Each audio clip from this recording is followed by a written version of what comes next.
حاجات كنا بنعملها واحنا صغيرين لما كنا بنحتاج فلوس. امي هاتي 5 جنيه. لا مفيش فلوس. بقولك هاتي 5 جنيه. قلت لا، ما انت لسه واخد، مفيش تاني. خالتي جاية في الطريق، اخر مرة بقولها لك هاتي 5 جنيه. ايه يعني خالتك جاية هخاف منها وانا اخر مرة بقولها لك مفيش فلوس؟ تمام، اهو خالته جت. ايه يا خلود عامل ايه؟ مزعل امك ولا ايه يا ولا؟ لا يا خالته، دي ماما دي زي الفل، بتديني اي حاجة بطلبها منها.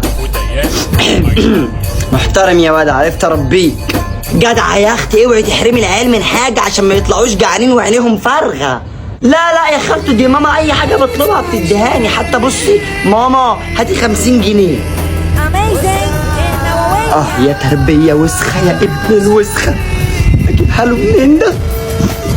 خد يا خلود، انا معايا فكة. خد يا ولا، استنى خد.